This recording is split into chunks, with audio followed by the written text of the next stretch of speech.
बिस्मिल्लाहिर्रहमानिर्रहीम। अस्सलाम वालेकुम व्यूअर्स, मैं हूं शेफ़ सारा। आज मैं आपके लिए कश्मीरी दाल बना रही हूं जो कि बहुत मज़े की बनेगी।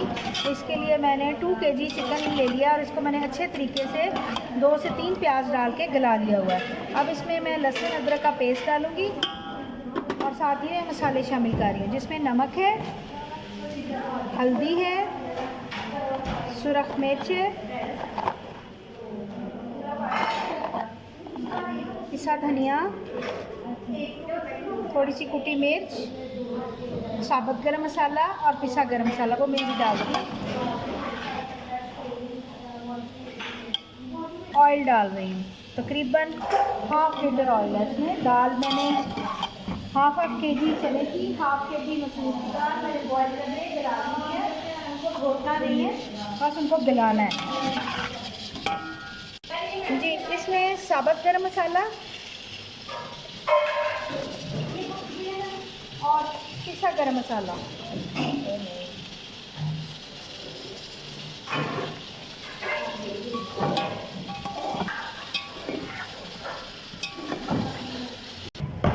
जी। जब आपकी दालें उबल जाएं तो फिर इसमें थोड़ा सा मसाला हल्का हल्का कूट के डालना होता है। इसमें अदरक है, हरी मिर्चें हैं चॉप, और पुदीना है, और हरा धनिया मैं बाद में कटिंग करके डालूँगी, और इसमें थोड़ा सा साबुत धनिया है। डालें।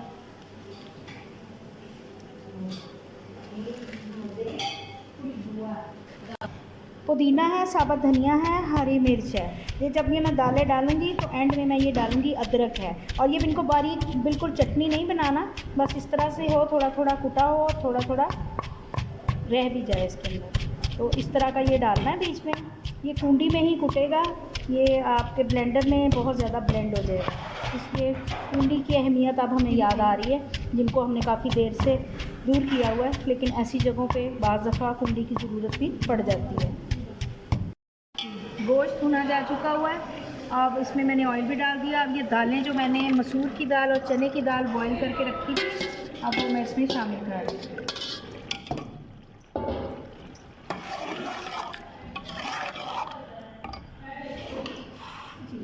ये दोनों दालें मैंने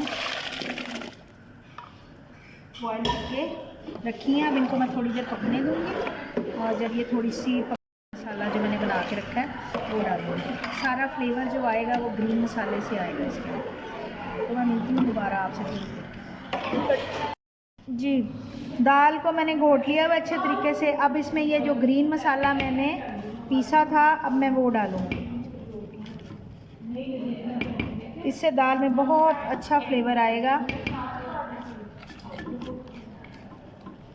ये मैं डाल के भी आपको दिखाती हूँ। ये भी मिक्स हो रहा है इसके अंदर, बिल्कुल अच्छी तरीके से इसको मिक्स करना है जी।